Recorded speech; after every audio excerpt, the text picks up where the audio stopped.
کہ تجوید کا معنی کیا ہے، تو حروف کو صحیح مخرج اور صفت کے ساتھ ادا کرنا، مد وغیرہ میں کمی نہ کرنا، یہ فرض ہے۔ چاہے قرآن پورا نہ پڑھ پائے، 3 ہی آیتیں اگر کسی شخص نے صحیح ڈھنگ سے پڑھنا سیکھ لیا، فرض ادا ہو جائے گا، گناہ سے بچ جائے گا، چاہے اس نے کچھ اور نہ پڑھا ہو۔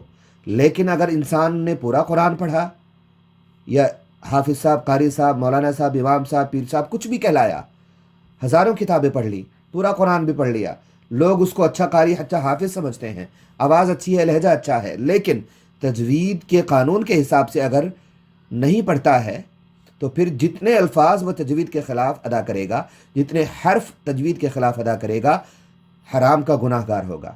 معنی بدلیں گے، معنی غلط ہوں گے تو نماز بھی نہیں ہوتی، بلکہ کئی جگہ تو کفری معنی تک ہو جاتے ہیں مخرج اور حرف بدل جانے سے۔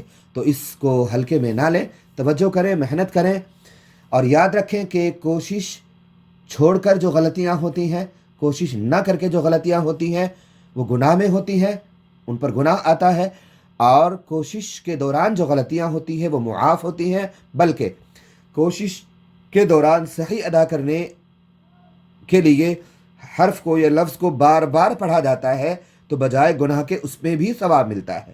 تو محنت اور کوشش کرنا ہرگز نہ چھوڑیں، قرآن پر خاص محنت کریں، صحیح پڑھنا سیکھیں، چاہے آپ 7 سال کے بچے ہوں، چاہے 70 سال کے بوڑھے مرد یا عورت ہوں، قرآن شریف ضرور کسی اچھے پڑھنے والے سے پڑھیں اور اس کو سنا لیں۔ تجوید کے قانون کے مطابق قرآن شریف کو درست پڑھنا فرض عین ہے، اس سے کوئی آزاد نہیں ہے۔ تو یہ ہماری ریکارڈنگ آپ تک ہم پہنچا رہے ہیں یوٹیوب کے ذریعے سے، آپ اس کو سنیں، سمجھیں، پریکٹس کریں، یاد رکھیں، اچھا لگے تو دعاؤں میں شامل کریں، اور لائک، کمنٹ اور شیئر کرنا نہ بھولیں۔ اگر آپ ہمارے چینل پر پہلی بار آئے ہیں تو اور ابھی تک آپ نے سبسکرائب نہیں کیا ہے تو آپ سبسکرائب بھی کر لیں، تاکہ نئی ویڈیو جب ہم یوٹیوب پر اپلوڈ کریں تو آپ کو اس کا نوٹیفیکیشن مل جایا کرے۔ دیکھیے، لائک اور کمنٹ کرانے سے ہمارا مقصد شہرت نہیں ہے، دولت نہیں ہے، کمانا نہیں ہے، صرف یہ ہے کہ زیادہ سے زیادہ لوگوں تک یہ ضروری اور نیک بات، نیک کام پہنچ جائے۔ اگر ہماری ریکارڈنگ میں بتانے اور سمجھانے میں کوئی غلطی ہوئی ہو، بھول چوک انسان کی فطرت میں شامل ہے، تو آپ خیر خواہی اور نیکی کے جذبے کے تحت ہمیں خبر کریں، ہماری اصلاح کریں۔ انڈیا میں کہیں سے بھی اگر آپ ہم سے کچھ پوچھنا چاہتے ہیں، سوال کرنا چاہتے ہیں، کوئی مشورہ دینا چاہتے ہیں، ہماری اصلاح کرنا چاہتے ہیں، تو ہمارا نمبر ہے 9358714445۔ انڈیا کے باہر سے اگر آپ ہمیں کال کرتے ہیں تو آپ 0091 لگا لیں یا +91 لگا لیں۔ یہ ہمارا واٹس ایپ نمبر بھی ہے۔ اجازت دیجیے، میں آپ کا خادم، علماء اہل سنت اور عوام اہل سنت کا ادنا خادم، مفتی محمد شاہد برکاتی۔ السلام علیکم ورحمۃ اللہ وبرکاتہ۔ اللہ حافظ۔